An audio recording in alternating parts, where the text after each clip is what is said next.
oi, everyone. Double apologies for being so late. Blame my kids' football training. It's fault. It's definitely not mine. It's everyone else's fault. I'm like Arteta. It's not. It's nothing to do with me. It's everyone else's fault. I've got no accountability whatsoever. Exactly like my manager. None, none, none, none, none, none, none. But we're here, and we're here with legends like Hughes, like Taron, like Fuad, and we will be joined by Rashid. So what we're gonna do is a quick announcement to make times two. So next week, we will see the return of Regression FC, and I'm buzzing to bring that back because it shows you over the 4 years, including this season, where we stand. And I love that little segment of my show. And there's also a little surprise I've got for every single person because finally, next week, maybe the week after, if I can fit it in, of course, and I'll try and assemble the original panel, but the third edition of Everything Wrong with Arsenal is nearly finished. And trust me, I have been working very, very, very, very, very, very hard on that. The stats are significantly fucking in depth. They are mind blowing. And yeah, they're going to make you fucking cringe when you see some of the shit that has been happening with this football club. But tonight, we're going to talk about Saliba's new contract. We're briefly going to get on the Madueke thing. I know we've touched on it before, but I had a bit of a discussion on the Football Terrace on Tuesday, and I want to just make sure I'm not insane. We're going to touch on the Port Vale result, the Brighton draw, the lineup, and then we're going to go into a bit of Newcastle and the possible lineup. But we have got a legendary panel as always, and we're going to start with the Saliba contract. I'd love to ask how you are, but we're a little bit pressed for time, and that's my fault. So we're going to start with my brother Views. Saliba, he has signed a new 5-year contract, and it was announced about 5-6 hours ago there or thereabouts. Yep. You know, I think, to be fair enough, you know, it's held his value. The partnership's held together. But I just can't help escaping the thought I felt about Gabriel Magalhaes. You've signed 5-year deal, and I'm happy about it. I'm buzzing his stand. But I feel like, is he a bit of a loser in signing it as well? What do you reckon, Views? Kick it off with it. Well, yeah, I done the same thing, mate. I done literally the same thing. I thought about, because obviously he was waiting because they were first offered terms in August. Here we are in September, nearly in October. So I don't know. You know, is Berta cooking? Is it picky bits? We'll have to wait and see. But, you know, first and foremost, we got to be happy. We got to be happy with it. Him and Saliba. Apparently, the news has come out that, you know, they had spoken to each other and blah, blah, blah. Whether you believe that or not, I don't know. A lot of people are saying as well today, this is the other kind of angle I've heard, is that maybe a certain Berta's had a whisper in his ear. And, you know, if certain things don't happen this season, on to the next, you know what I'm saying? So I'm slightly hoping it's that. But, you know, first and foremost, of course, you got to be happy that he's staying. Him and Magalhaes re-signed. Yeah. And like you just said, if anything, it just keeps their value high. Keeps their value high when Madrid have been sniffing around. So yeah, man, happy. But we will wait and see. Yeah. No, I get that. Taron, you know, like I said, I'm buzzing, yeah, because the most important thing for me is getting them partnerships right. And whilst this could be potentially, with trophies, one of the best centre-back partnerships Arsenal have seen probably in the last 30, 40 years. They got to win some trophies, didn't they, together? So let's just assume we've got Gabriel Magalhaes, who signed a new 4+1 year deal. Saliba has signed a 5-year deal. We've got them for the next half a decade, which will bring us to 2029. I mean, it's an unbelievable partnership, isn't it? But they've got to win something now, haven't they? They've committed their future, held their value. Sometimes the contract ain't worth the paper it's written on. We all know that. But let's just assume they're going to spend at least the next 3 years of that, whilst they've both got then 2 years left on their deal. They've got to win something as a partnership, haven't they now, Taron, man? Yeah, first of all, like View said, I'm thrilled that you're gonna be happy when one of the best center backs in the world recommits to your club, innit? Can't let him walk out the door for free. But you know, we have to keep in mind that you sign a 5-year deal, you can still be sold. We see Jack Grealish sign a 5-year contract at Villa when he kept him up and was gone. Right? I think that's the reason why the Liverpool fans were mad at Trent. They wanted him to re-sign so they could sell him for profit. So the fact that he signed doesn't mean he'll be here for 4 or 5 years. But part of me actually have to believe that the delay in him signing the contract was him waiting for reassurances from someone that if we don't win, something will change. Or if we don't win enough, something might change. Because a domestic double, like I've said, it's enough for me. I hear a lot of men calling for a major. He has to win a Premier or Champs. He cleans up the domestic cups. I'm calm. But that might not be enough for Saliba. He might say, hey, if we don't win one of the big ones, I go, or he goes, or I'll put in a transfer request, blah, blah, blah. But there has to be some level of reassurance that was given to him for him to recommit his future, his prime years to this club. Because none of these players want their names attached to the serial second thing. None of them do. So something has to give. So either we, it's a very difficult jump to go from second to first, but I believe that this squad is good enough to make that jump with or without this manager. Yeah. No, it's facts. And I like the point that you sort of say is in when you're saying there's something that sort of surely must have been agreed or something like that. Fuad, what you're saying on Taron's sort of comments there, do you reckon that there must have been some sort of principle underlining thing which made Saliba go, do you know what? I'm ready-ish to commit to Arsenal Football Club, but I need to have that, that thing that steps you over the line and go, I like Arsenal, I'm comfortable here, I'm not sure about signing a new deal too. Do you know what? This is the future for me for the next 5 years. 100%. What's your thoughts on it, bro?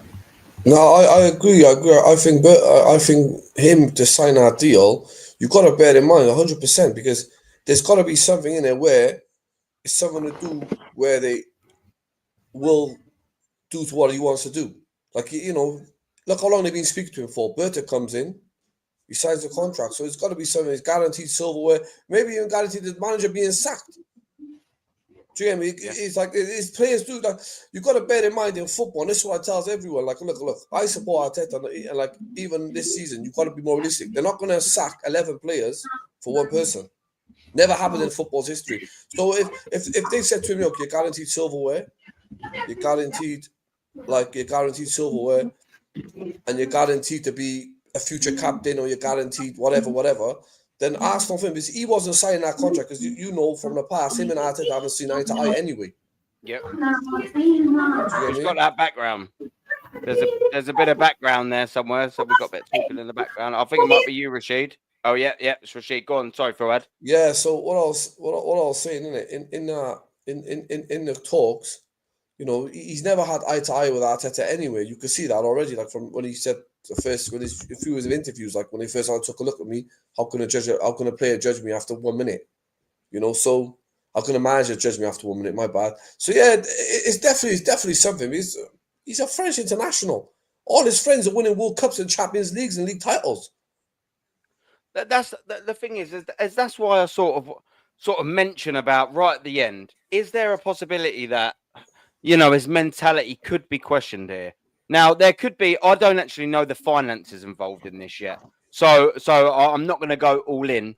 But there is a case of going, look, if he's being paid, I think he was on 180k a week before this pay rise. So you'd presume for a centre back with his, with his caliber, would probably be on the 250 or thereabouts. So I think give or take 20 grand either side, you're knocking on the right door. You're in the right sort of parameter. So we know he's going to get money, but then we knew he was going to get good money at Real Madrid. What makes me sort of think, and I said this about Gabriel, is what were the assurances? And I'm so glad Taron touched on that. What were the assurances sort of given to him? Because I'm sorry, Fuad, and before I bring Rashid into him, I'll carry on with you. If I was a player that had 2 years left on his deal, knocking into the last sort of 18 months-esque, because, the next transfer window will be 18 months left on his deal, I'm sort of thinking I've got a lot of power in my hands because I'm a well-in-demand centre-back. One of the biggest the biggest club want me. Wages aren't going to be an issue. And guess what? Trophies are not going to be an issue. Why would I sign for Arsenal Football Club? 19 consecutive competitions entered prior to these new 4 competitions and 19 consecutive failures. Why would I re-sign for Arsenal Football Club if I could get the same money at Real Madrid and win trophies? And it just makes me sort of think, what was being said to him? Was what being said to him the same thing that was being said to Willian? Don't worry, we'll sign you, and then within 3 years we'll win the Champions League. So do you reckon this manager's essentially? Do you reckon this manager's fraudness has probably actually worked maybe in the club's favour to keep their most prized asset. No, I think Saliba. I think vice versa. I think they said something to Saliba to make him sign. Saliba's not stupid. If it was another player, I understand, but Saliba's not stupid. Saliba's a very screwed on. You could see from the way he looks, the way he acts, the way he plays. He's a very screwed on man. And plus he's when he signed for Arsenal, remember he lost his mother straight away. So he's not one. He doesn't know Arsenal any favors whatsoever, because when they didn't back him, they sent him on loan. So he doesn't know Arsenal. They said something to him for him to sign. I don't think he's that type of player. I think they've said something to him for him to sign, because he doesn't. To be honest, players got no loyalty to clubs no more. They got a lot of power. And another reason, I get that though, but what the point I'm sort of trying to make is he could have left, earned the same money, and won loads of trophies. So it does make me question to some extent. I'm not questioning my happiness that we still have Saliba now signed up. I'm buzzing with that, but it does make me question the players' intentions and the player's ambition. Because if the player's intentions were to win trophies and his ambition matched that to win trophies, why would you re-sign for Arsenal Football Club? But Berta could turn around and say to him, look, we're heading in a new direction. Scott, Edu, gone. Vinan, gone. Sky Auto, gone. Tim Lewis, gone. I'm here now. What you need, you tell me. It could be that conversation. You gotta bear in mind that if it was Edu or Vinan, then I could say, okay, I can understand it. But this guy means business. And that's what I was trying to explain the other week, the other day on North Side's show, what I was trying to say, but they wouldn't let me. But this guy is changing the model of the club, the direction of the club. When Tim Lewis is gone, already who's running the show now. That's Berta.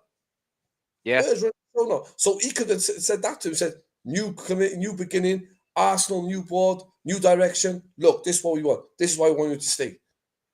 And it could be like you said earlier, I think you just said it. You could say, even the manager, if he don't come to all your standards, and you guys want to win, he got to go too. Yeah.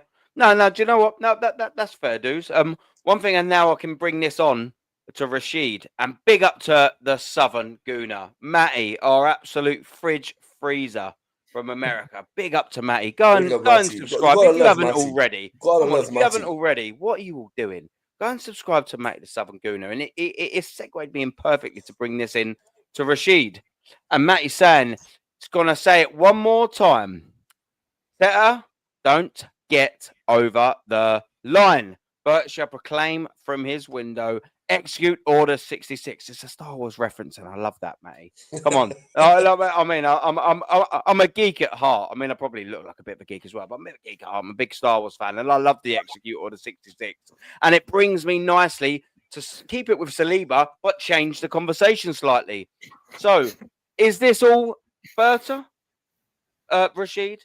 Is this a Berta masterclass? Is this Berta just getting them contracts over the line? All them things that Edu and Arteta couldn't do? Is this instead of what I said originally, where we're saying what has Arteta lied to Saliba to get him to sign? Is this actually not Berta giving a bit of the El Mafioso? This is why you should sign my old China. What do you think on that? I really wonder what Berta told him, but the thing is that sign or die. You know what I mean? It's probably one of them mafia he told ones, him, isn't it? hey, listen, I mean, you never know. Football's a dirty game. I mean, what if he told him, listen, if you don't sign, we're just gonna bench you for the rest of the next season. We've got Mosquera now, so nothing will happen to our defense. And then the top gooners won't come out and say, hey, we want Saliba back. We've got a new toy now. It's Mosquera. You know what I'm saying? He can hold down. So I don't know, man. I'll be real. I really don't know the answer to this question. But from what I'm gathering, Berta's doing some good business, bro. Berta's doing some good business. The good news is that even if he wants to leave now, because like BBK said, it doesn't mean just because he signed 5 years, it don't mean that he's not going to leave. But when he leaves now, we can sell him at full price, hopefully. You know what I'm saying? At least get some money out of him and go out there and get another player. which I don't want to be honest. But Saliba's my second favorite player at Arsenal. He used to be my first until Max Dowman came in. Now he's Max Dowman. Do you know what I'm saying? He used to be my first. But what's the conspiracy out there? Do you know what I'm saying? What's the conspiracy, Matty? Tell me, man. I really don't know the answer to this one. I can't lie. I'm really chat. I'm telling you, I don't know the answer to this one because you never know. You never know what Berta told him, you know. But it looks like Berta's doing. He's doing bits, right? He's doing bits. Yeah, Binks has a point. Maybe Binks is on point there. No, Binks just said Berta made him an offer he couldn't refuse. Well, whatever that offer is, Matty knows what go on, bro. I mean, even if it's 300 BBK, I think he can go get 280. No, the offer doesn't have to be monetary, is what I'm saying. The offer doesn't have to be monetary. The offer could be, we don't win, he's gone. Oh, maybe. Oh, that's what I was alluding to at the start. Yeah. Yeah, hopefully. I don't know. I really do hope so. But this manager, he's being pressed more and more. So hopefully that is true. Do you know what I'm saying? Quite so if it's not money, like you said, Aaron, innit? Think about it. Because if it's the money thing, let's be honest, he can go anywhere he wants. Saliba's that kind of player where he can go anywhere he wants in the world and he'll get that kind of money. Or thereabouts the same kind of money and win titles. So all you have to do is just let go of $1 million and you'll get more millions because you'll be successful enough and you'll get publicity and you'll get that clout that comes with success. So I don't know, man. I don't think it's just money, to be honest. But yeah, man. I don't know. I really don't. Yeah. I mean, Saliba's got time. Saliba's got time, by the way. Sorry, and I'll end it on this, yeah? Saliba's got time. So Saliba's got, what is he, 23 now? He can go to Real Madrid at 27. You know, little 4 years at Arsenal, win absolutely nothing, and then end up like Van Persie. Turn around and say, listen, you man aren't serious. And yeah, I need to go. I don't know, man. I don't know. But it's good news, though. It's very good news. Yeah. Facts. Now, big up. And just as well, big up the DJB. Big up the Jez. Big up the Matty. And all the other legends in the chat as well. Just had to shout everyone up. We got the Binksy in the chat. We got Lynch is in there. Jam Boy. All the regulars. Pedrinho's there. Rich is there. Michelle's there. Big up to you, world-class chat. Don't forget Ace is there as well, of course. Don't forget, like and subscribe to the stream. That'd be amazing. If you don't want to do that, all well and good, but make sure you go and subscribe to every single one of these legends on the panels, yeah, because they all give fantastic content. Come on, man, and it's free as well, so don't shortchange these wonderful motherfuckers.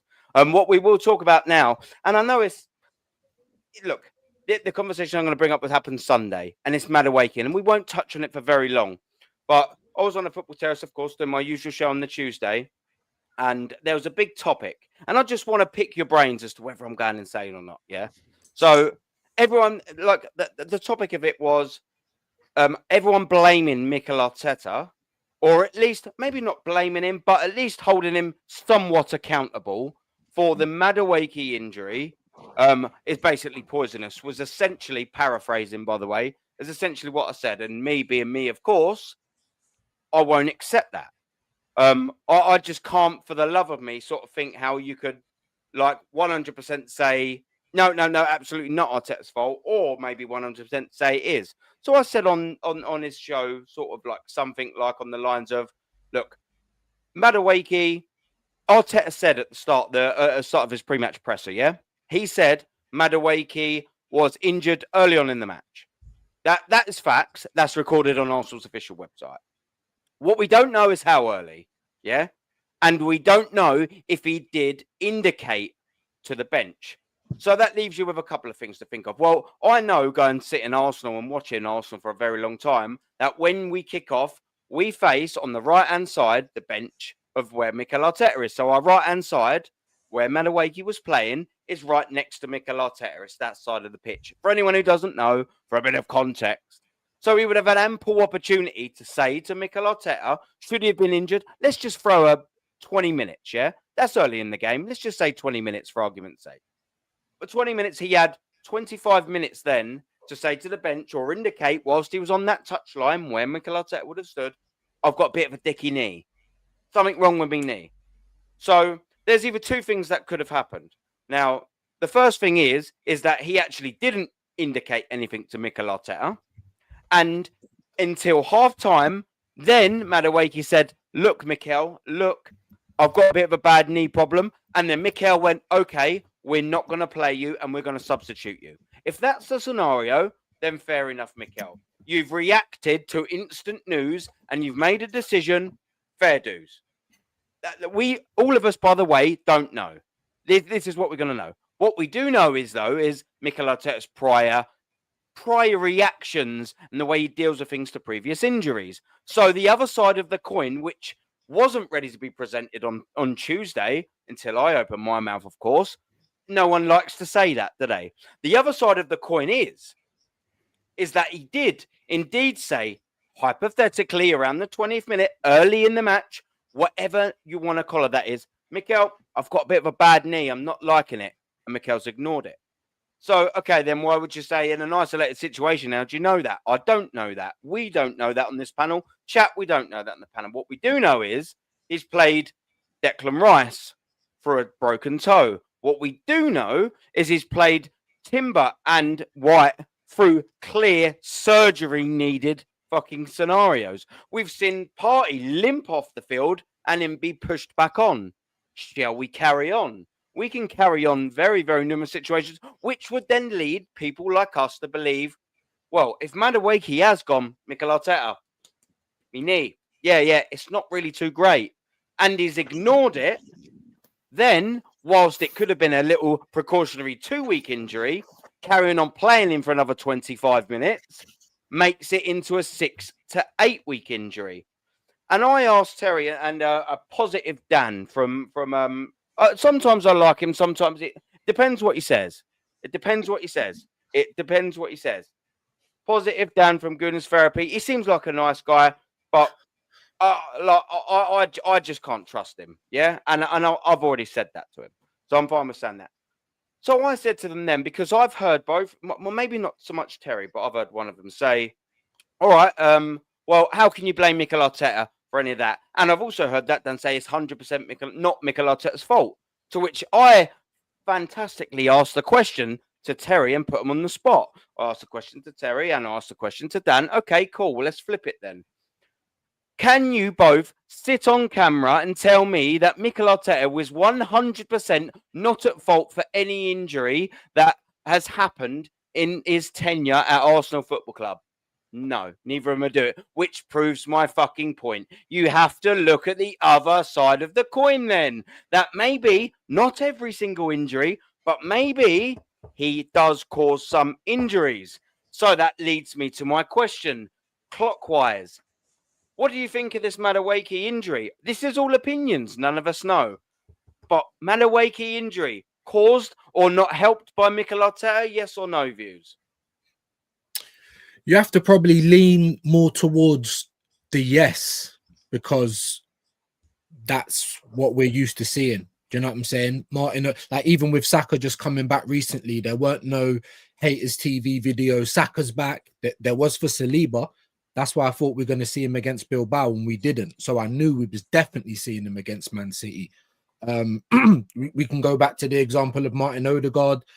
Hadn't played before the Liverpool game, hadn't trained, hadn't kicked a ball, essentially cold, shouldn't have had no part of that game whatsoever. But on he comes with Eze so that he's not upsetting the apple cart. So look, people don't like it, and especially people that say you're just going on about the same thing. It's a new season. You have to look at the history. That's the only way. You have to look at the patterns, because as human beings on this planet, I'm pretty sure we're the only species that can recognize patterns. Do you understand what I'm saying? So that's the only way to determine what might happen going forward. Big up Rashid. I know he had to go. Big him up. Yeah, big up Rashid. Yes, right? Rashid. Yes, bro. So recognize the patterns. That's all we've got to go on. If you're telling me, oh no, because you know we just don't want any whinging, we just don't want any, we're all in it together, all this other stuff, cool. But at the end of the day, that's just not how the real world works. There's plenty. There's another example. Drury and Timber last season, PSG, injured in the first leg, hadn't trained, hadn't kicked the ball, was in pain the whole week. But on he comes again in the second, like numerous.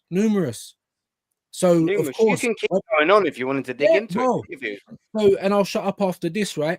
But that's it. So when an injury does occur, and you're thinking, hold on, did he have a history of injuries before?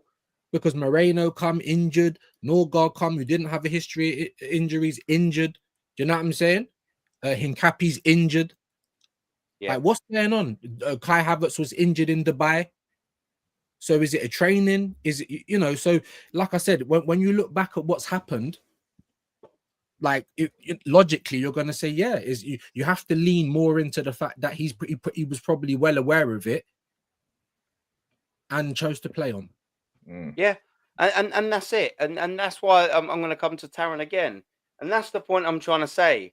Like the title of a lot of these streams are that blaming Mikel Arteta is disgusting.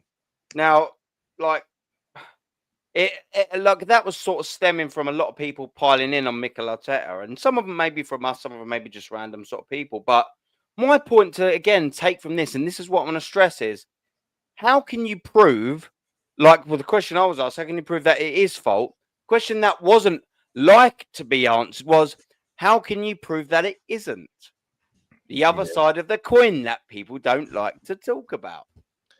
Yeah, I mean, he's certainly not blameless, right? But what I will do is I'll cut him a little bit of slack in this regard. As someone who's played the game, I'm pretty sure you might have kicked ball. A lot of times when men get injured, especially in the first half, you do this. Let me see if I can get to halftime.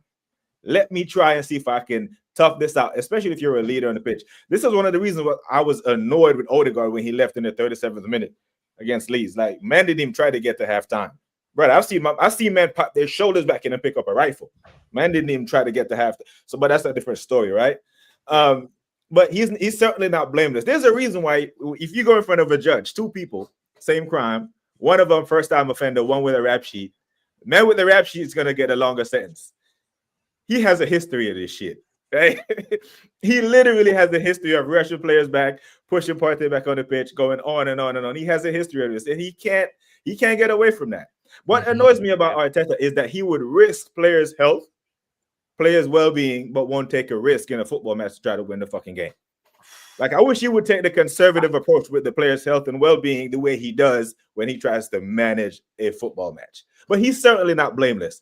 Can't prove it either way, but he can't walk out of this catch-free thinking, oh, I had nothing to do with that. Now, as the leader of the football bunch, you don't get that privilege, right? It's hard. That's why you get paid 50 million, whatever, to lead this bunch and to take certain decisions away from them. You can't walk away with blameless. You just can't. That's just not how it works. Yeah. No, facts, 100%, man. And Fuad, yeah, I'm quite intrigued to see, because I thought maybe my views and Taron's sort of opinion on this would sort of somewhat align, and this is why I'm glad to have you on, because I'm really intrigued to see how you're going to answer this one. Yeah, man, and like, assuming you've heard what we've all sort of said and then you know the question, I'm really intrigued to see what you're going to say, my friend. I'll say that you can't. I'll say you can't take all the blame on Arteta. However, he is part of the blame. You can't blame it on Arteta. However, because what is if they're all picking up the same injuries, so it's got to be from the training. It's got to be from the training. It's got to be from the training, because if they're all having hamstrings and operations and the same injuries, hamstrings and knees. Yeah. So it's all the same injury. It ain't like someone's like got a thigh problem, a dead leg problem. It's just them knees, good point, hamstring. So he is part. You gotta be. You gotta like look at the same thing like we did with Wenger. Do you get me? Like it's his training methods. Because if one player, okay, if it was one player, but like you hit on like Madueke had never been injured. He's come Arsenal. He's out for 3 months. Same injury as Havertz. Havertz have never been injured. Comes to Arsenal, he's off. So it is, but Jesus is a prime example, you know, and Saka, Havertz, and Madueke all got the same injury, and Martin Odegaard had the 2 injuries, didn't he? He had the hamstring and the knee. Yeah. So Arteta has to take blame for it when they're all saying, well, even Saliba, like Saliba's been injured. So his knee's playing up a little bit. I know they're saying it's his foot, but I bet you it was his knee. So when there's a foot injury, innit, you get over it quick. But your knee injury, you lose your pace. What did he do the other day against against Haaland. He lost his pace. He was sluggish. He was was sluggish. sluggish. To be You fair, could just see you could even see when he was running back. You could see he felt the pressure. Like after Haaland scored, what did he do? The first thing he did, he put pressure on his knee. he was after at the goal, fault. he went down. Yeah, Yeah. 100%. He was. So he wasn't. He was, but he was 100%. He was at fault. But I'm saying the Saliba was of last season might have caught him. That's what I'm saying. It's when you get a knee injury, it slows your pace down and so. But I seen the terrace, I watched that. Funny enough, I was flicking. I caught that with you and Madueke and thing. I caught that clip and then with you and Terry and that. But I know what you're saying. You're saying obviously people do get. I know what you're saying people do get injured, but the manager sometimes has to take part. Look, we blame Wenger for the hamstrings with Bellerin, with everyone. So it's the training. I find he has to take some responsibility, and he has to take the blame. Doesn't matter if So something's happening now, isn't it? Like you can't just hide behind fashionable words like unprecedented. You can't hide behind that. Well, it's just unprecedented. That's what people are doing. They're finding words longer than seven letters, and they're hiding behind them. Unprecedented. That sounds about between 8 and 12. We'll hide behind this big bamboozle one. What we'll do is, it's all just unprecedented. Sometimes it's unprecedented. Aaron, but you know what? I think people don't watch. I think when they watch this football, I think they don't. I think a lot of Arsenal fans, I don't think they're watching the game. I think they're just watching Arteta. Go and see when Saka got tackled yesterday. Just when he got tackled around before the 60th minute or before he got taken up by 10 minutes. Go and see when he got tackled. Go and see his look at the bench. That gave it away to me. If you see if you know human beings' reaction, like the basic instance of thing, go and see his reaction. The man was like thinking, "Get me off the pitch, bro." Do you know what? We'll continue there, and then we'll go to views again because it segued me nicely into the lineup for yesterday's game. And we'll just get it up on screen here just very quickly so everyone can sort of see with a little bit of ease. And I'll continue if you feel Ad, and then we'll go back round again to views. But because you said it, we will just continue. So, of course, I actually personally haven't got too many sort of issues with this lineup. I appreciate that Kepa needs to have a game. If you're not going to play him, and again, I'll use this same thing, so I'll copy and paste.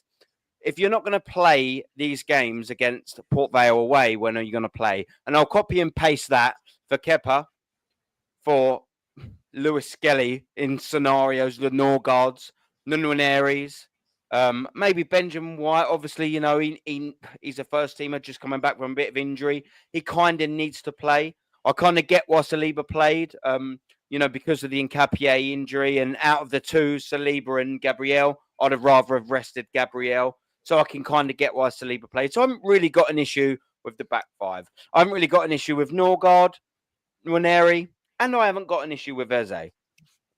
But I have got a big sort of kind of issue with the Saka and Marino thing. Now, I can appreciate why people will say, look, it's a rotation thing. I've just said about rotating. They'll say, Gyökeres needs maybe a break or rotation. And so Saka's come injured, blah, blah, blah. How I would have done it, and I think Arsenal missed a trick, and I said this to DJB earlier. In these games, especially once you've gone 1-0 up after 8 bloody minutes with Eze, why are you not playing Gyökeres? Why are you not starting Max Dowman instead of Saka? Because Saka and as you can see to the right-hand side, the Saka and Dowman substitution 63, that should have been the other way.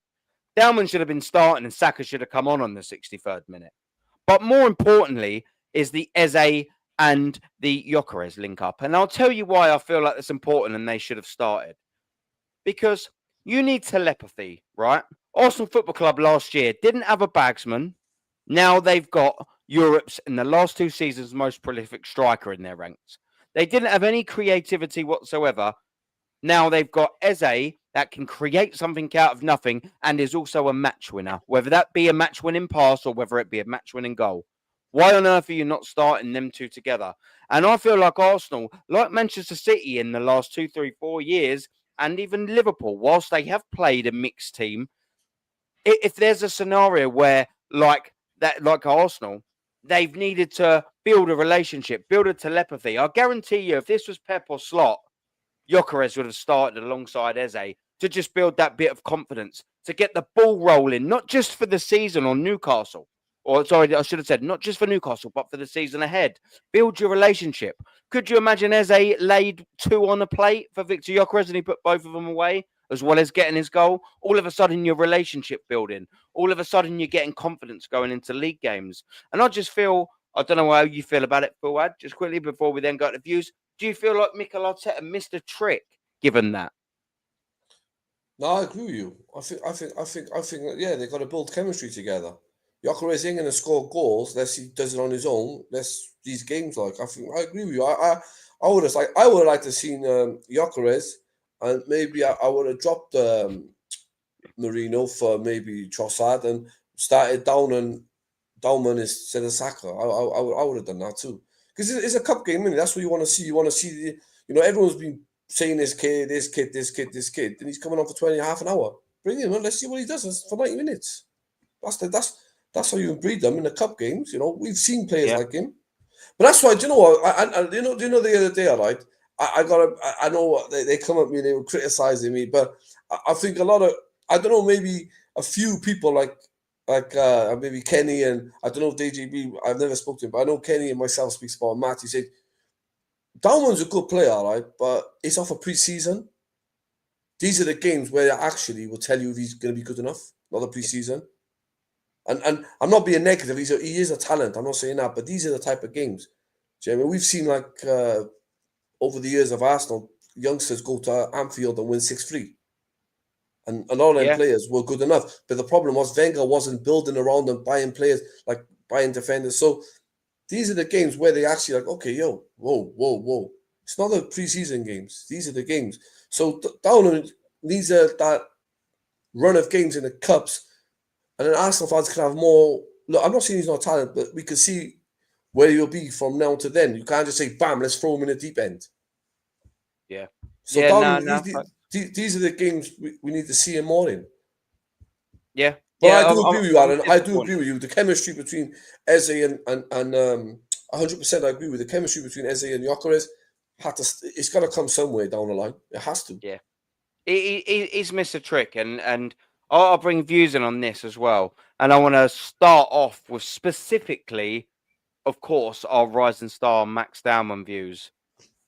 If he's not going to get a start, albeit fair dues to him for being 15 and getting 30 minutes for Arsenal's first team. Fair dues for that. He's 16 now. If he's not going to get a start. All right, fair enough. If he's not going to get a start against Port Vale, is he going to get a start against Brighton in our next game? And that's the disappointing thing where I think we've missed a trick, specifically with our young talent. Yeah. Yeah, I was surprised to see Saka start. Do you know what I'm saying? Like, I understand. I was surprised even with Saliba because Calafiori was fit. So, you got Mascaru's right-footed, you got Calafiori's left-footed. There's your centre-backs there. The only way that, Saliba or Gabriel or any other person might even have been considered for me is if Ben White couldn't play. But he did. So, for me, I wouldn't even have started Saliba, to be fair. And that's why I was saying it during the watch along. It's annoyed me that he started these guys because unless they get injured, they've got to play 45 minutes. If you bring them on for the last 20, last 25, you build it up bit by bit. Then they might play, 40 to 45. Then they might get a start. But he don't do anything like that. And this is why there's so much questions. This is why, because he sets himself up to be questioned all the time. And as you said, if he ain't going to get a start in this cup, particularly more than the FA Cup, then when's it ever going to happen? And the teams now, obviously the draws just happened. It's mainly like Premier League teams now. Do you know what I'm saying? Like after the next round, it's probably going to be Premier League only. And maybe there'll be an upset somewhere. So but this is every single week, guys. We have to question something he does with the selection. We can try and guess it. Most of the time we're 95% right, but then there's always one that catches everyone left field. Last time it was Trossard starting against Man City. We all thought it would be Martinelli. You know what I mean? So there's just so many things to question. I mean, and I'll shut up in a minute. Norgard starting. Now, don't get me wrong. Like I said, it was all based on people's availability. I didn't think Hincapié would be injured already, but he is. Why not start Miles Lewis Skelly? If you actually watch that game, Norgard was useless in the 6. He can't really pass the ball. He's there to enforce. He's there to break up the play. He doesn't set the pace. Do you know what I'm saying? So that was a perfect game to play Miles Lewis Skelly in there as well. But it's something he's never going to do because of Arteta's angels. He's keeping the seat warm for Odegaard, the seat warm for all these other people. And now it's just obvious for everyone to see, in my opinion. You know what I mean? Yeah. No, you're spit facts. I can see what you're saying as well about the Saliba. Perhaps like with the reason why you've started Calafiori over him to maybe more protect him from that reoccurrence. But sort of knowing that you've got Lewis Skelly there, so you could play Lewis Skelly against Newcastle, or maybe like what I sort of think now that he's sort of adds Calafiori to the left. Would you think the reason why he chose Saliba was to maybe give Saliba them extra minutes for Newcastle and keeps Calafiori fit? There's loads of permutations, isn't there? But essentially, like I can understand and appreciate, what you're saying. He could have done that and protected Saliba. And I was probably exactly what you're saying as well. You know, he rushes some players back, so it could have been an extra protection. It's one of them things, isn't it? But thankfully, you know, the back line at least, you know, came through unscathed.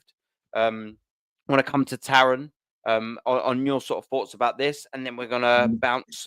If Phil adds back, we're going to bounce straight to the Newcastle lineup. If not, we'll bounce straight back to views on that.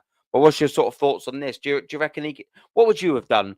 Can you see where I'm saying as well, you know, in terms of the trying to get that telepathy rather with the Gyökeres and the Eze and maybe Max Dowman? What's your sort of thoughts on this, Taron? Yeah, I mean, I got the lineup right, 9 of the 11. I actually thought he would have. The only 2 I got wrong was Eze and Saka. I didn't think he was going to start Saka. I mean, I understand why people were saying that he should start Bukayo Saka for the minutes, but my pushback on that is at what cost? Because every single Arsenal fan, how heart was in their mouth yesterday when he went down. So why? At what cost? Like you got 45 minutes plus out of him against Man City. Surely he can give you 60 in the next game against Newcastle. Now I understand why he started Saliba. I think he would have started Hincapié had he been fit. Yeah. I understand the rest of it. Actually, I thought he would have started Trossard and rewarded him with his performance in the start in this game. But as far as I don't understand why he is doing the either or with Eze and Gyökeres. Either start them both or sit them both, right? Because we've seen slide. I think Michelle Ellis said it in the chat earlier, kind of like how they started Isak with their title-winning midfield to try to ingratiate him in how they play football, and it worked. He scored, came off, and the other striker came on, and then they won the game. But the takeaway from the lineup, you know, we start 1-6, 2 10s, ball-playing center backs, attacking fullbacks, and we still didn't really look fluid. You know, for the first half of the second half of the first half of the first half, we were all over him. But then we seemed to kind of just start to pass the ball around. Between Moreno and Norgard, it seemed like they were competing on who can complete the most back passes. You know, I don't know who won. They were just slowing the game down. They slowed the game down so much, I'm compelled to believe at this point it's instruction. It has to be.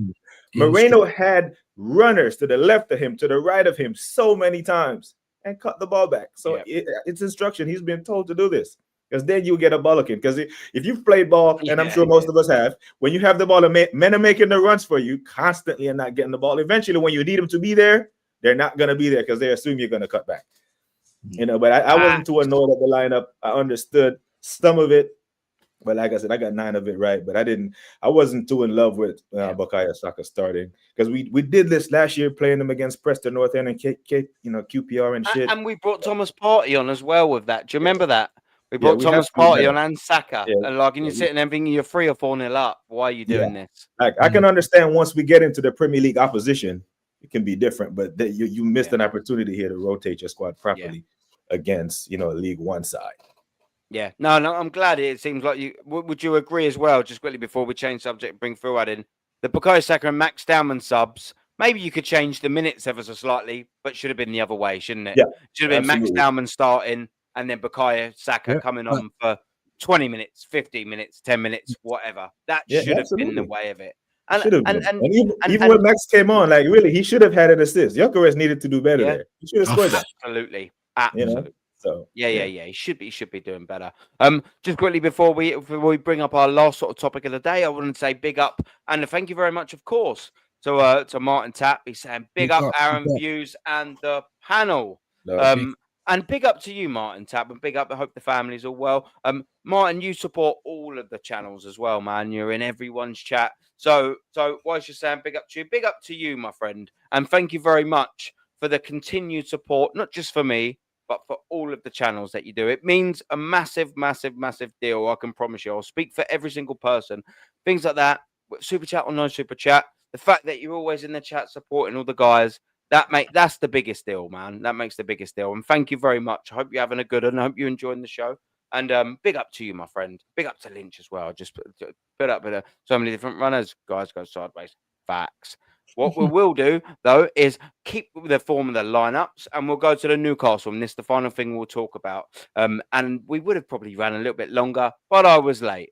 But Fuad, listen, we have got Newcastle at the weekend. There's no surprise there. It's away, of course, which is double worrying for us because if you include the Carabao Cup in the last 2 seasons, we haven't really done very well away at Newcastle, have we? And it's not just that we haven't got the results. It's that we've not had the performance. We've not had anything that is even remotely positive. I think have we had 3 or 4 shots on target in all 3 of them visits? So I'll sort of start off by giving a little bit of this. We've seen Mikel Arteta for the last 2 years shit the bed in most of the lineups that he's done, right?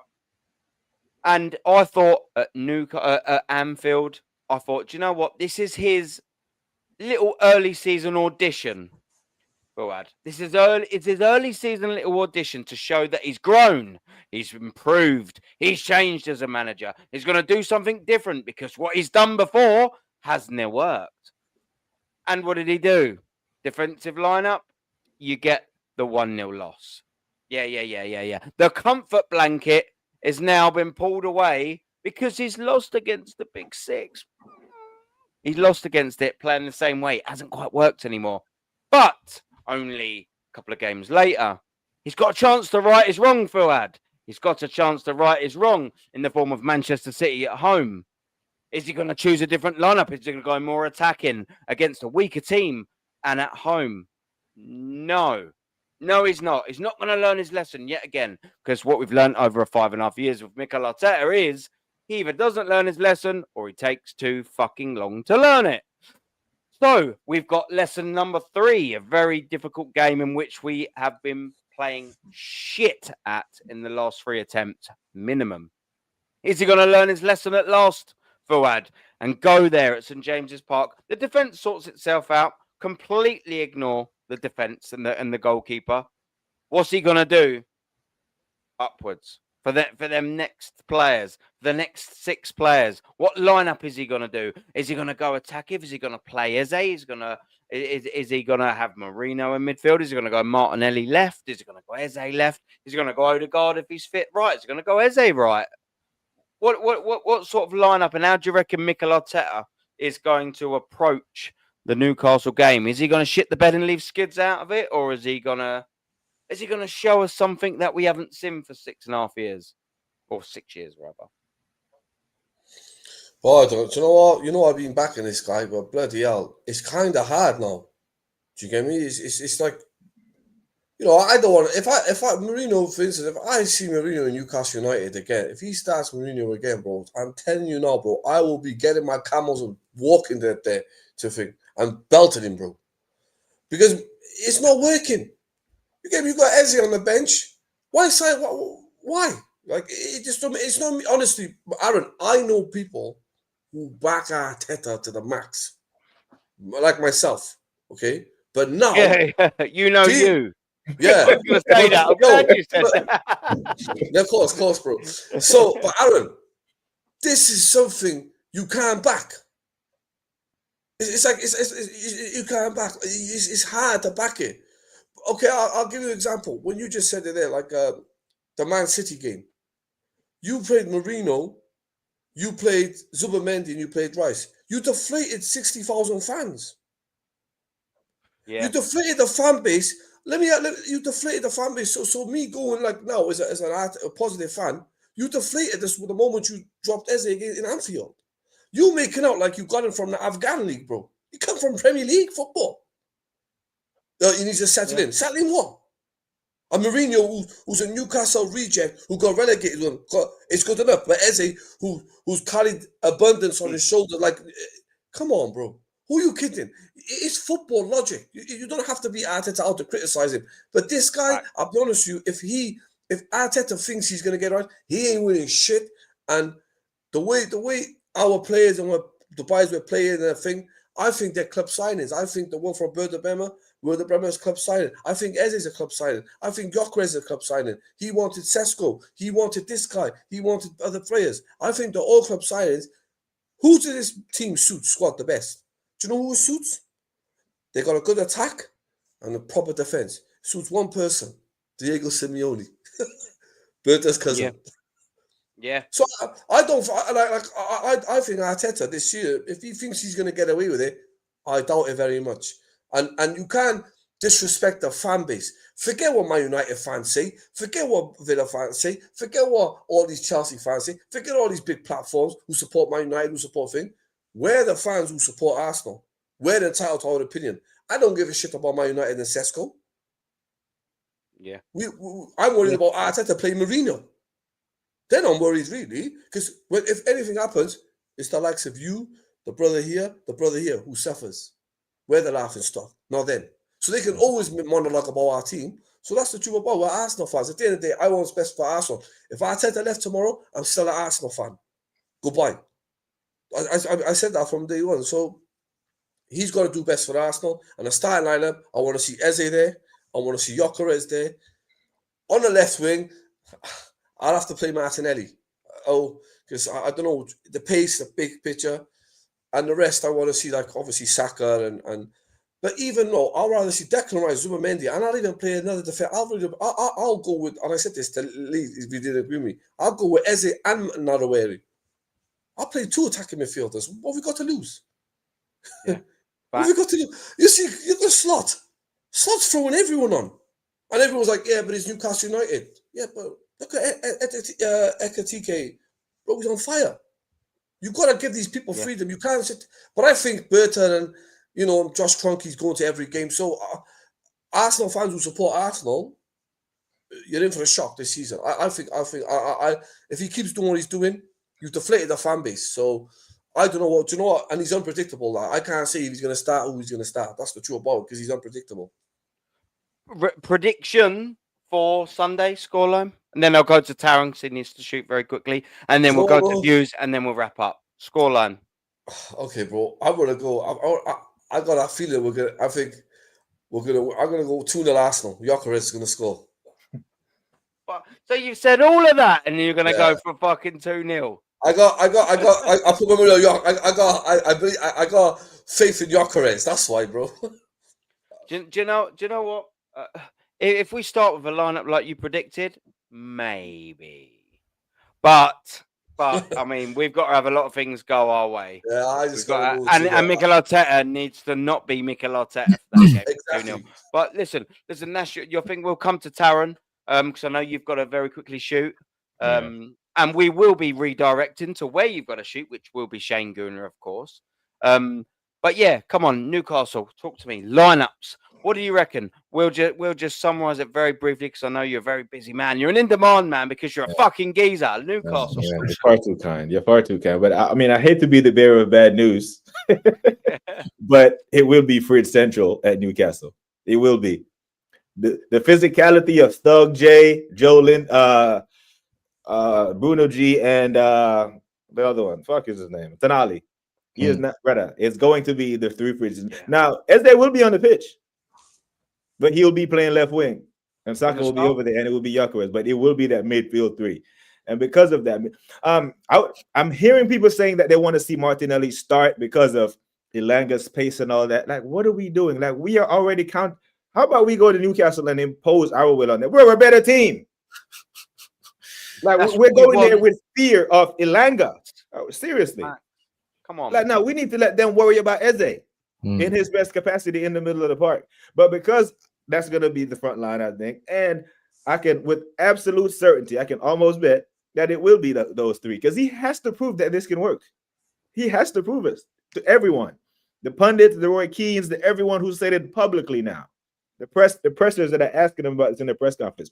Man's trying to convince us that Mikel Moreno is an attacking player. Ooh. Yeah. What? Who's trying to do that? Yeah. So for that reason, all the idiots. I reserve the right to change my prediction when the lineup comes out. However, with that midfield just doesn't do it for me. And I'm leaning more towards a 1-1. But if Eze starts in the creative capacity, Man City could deal with this more for 45 minutes. We need to give Newcastle 90 minutes of Eze being Eze. We win the game. But it's gonna be a 1-1 for me. But yeah, love for the love, man. Thanks for having me on. Big up to Views, big up to Prince Fuad. Aaron, you're the geezer, my bro. You're the geezer. My pleasure. Please, my pleasure. Anytime. And Views. Big up to Taron, of course, and everyone in the chat. Come on, man. Go and give Taron a cheeky sub, man. Come on, he's an absolute fridge freezer. I've got a lot of time and respect for the geezer, as I have for Fuad, and as I have for the geezer that's gonna wrap the show up, and that is brother Views. So we've got Newcastle, we've got the lineup, we've got the geezer that shits the bed season after season. What kind of lineup are you going to be expecting at 1 hour and 15 minutes past? Are we going to be seeing Mikel Arteta changing his spots? We're going to see new stripes being striped on the back Arteta, or are we just going to see the same old shit we usually see? Yeah, I think it's going to be just like what BBK said, revert to type. And I said it on my show as well, like when he was questioned about his midfield three, and then he dug himself a further hole. He's saying, no one questioned me against Bilbao and Man City is not the same two teams. Do you know what I'm saying? One's away in the champs, one's at home in the Premier League. We're trying to win the league. So I think he's kind of dug himself a bit of a hole. And yes, he'll always do something that surprises everyone. What that's going to be, nobody knows, of course. But I do believe Hot Point, Whirlpool, Bosch, that's going to be our midfield. Do you know what I'm saying? And it's just going to be the same old same. What I wanted to see from him in pre-season, even before we even started, is different patterns of play. But there's one kind of positive gooner that I've kind of been agreeing with lately, and that's Jordan. That goes on to the Mutant channel on the Forever Arsenal. Oh, I know you're on about. Yeah. It doesn't go on Sport as well, I think. Doesn't is he? I don't know. I've never seen him on there. I've seen him on that channel. Has done bits, I think so. Yeah. I think he was the announcer at one of the West Indies games. Some shit. Like yeah. Some bollocks. But normally I don't agree with him. But he's been hitting the nail on the head, and he's been saying it. Well, maybe he's been listening to me, because he's basically been telling everyone that it's not just the personnel, it's the way that we play football. Our chance creation is diabolical. If you take away set pieces and second balls, so the second ball from a corner, the second ball from a cross, you take away that, how many actual key chances do we create in the game nowadays? Very, very few. Very, very few. Do you know what I'm saying? And that's because of him. As we were talking about Moreno, there was a chance in the game against Man City. Someone, I think it was Ethan, turned on the ball, put a great ball into Moreno, who was onside, had the whole half to run into, and Moreno just had to stop him because he's got no pace as well. So not even when there's runners in front of him is he failing to make the pass, but he's got no pace. So there's only a certain way that we can play when Moreno plays. Do you know what I'm saying? So so it's not just about, we've got a striker now, we're going to win the league. No, Arteta's got to fundamentally change how he plays, because it's anti-football. I've coined a new term. I call it counter defense. Do you know what I'm saying? You heard it here first. That's him. Do you know what I'm saying? And it's not sustainable. We will not win anything playing like this. So if we turn up to St. James's Park, and I'll shut up now, with Hot Point, Whirlpool, and Bosch in midfield, it's just going to be the same old story. I'll predict 1-1 because I never like to predict Arsenal to lose.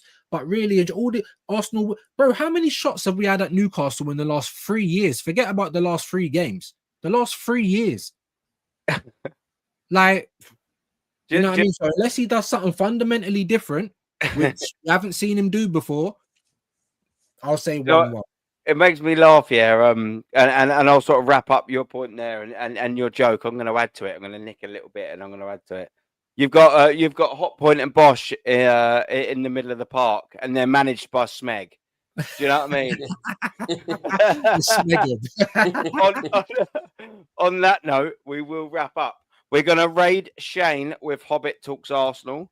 I want to thank you very much for views, for Prince Fuad, for coming on the show. Unbelievable, man. Thank you very much for giving me your time. I would have liked to have been a little bit more, we wouldn't have ran for much longer, but we're a little bit late, But listen, world-class chat as always. Go over to Shane and show him support. But before you do, don't forget, smash a like on this stream and go and give you some fucking support on all of his socials. And Fuad as well. Everyone knows where they can find views. Where can we find you? Instagram, Prince Fuad. Instagram, that's it. So Instagram, go and find Fuad on Instagram. This is the most sense I've heard you talk, Fuad. I've actually quite enjoyed it. I'm thinking, is he turning? Is he our Fuad? Is he coming? No, bro, I'm an Arsenal fan. I've never seen Arsenal play like this in my life. Yeah. So you're seeing it, Fuad. Come on, exactly right. It's like anti-football, isn't it, mate? Let's be honest. Let's be honest, anti-football, bro. You got if you're bro. Do you know? Let me tell you something. I know you don't watch AFTV. No. Even Ty, Ty. Yeah. Have criticised his football. When Ty if Ty is criticising his football, Josh Kroenke must be saying there's something wrong. That's all we need. Ty, bro. Hey, that's amazing. That's amazing, bro. That is. I mean, yeah, like put the lottery numbers on, and maybe hell will freeze over. Maybe there are pigs in the sky. I don't know. But what I do know is I'm very grateful for every single one of you world-class geezers or girls, of course, that have came in and watched our show. And I'm also very, very humble that some people, world-class legends like Views and Fuad and Rashid and Taron would give me their time so we can have a little chat about Arsenal. Big up to everyone. Raid Shane with Hobbit Talks Arsenal, and we will see you later. Double boom, big up. Arteta out. Fucking have it.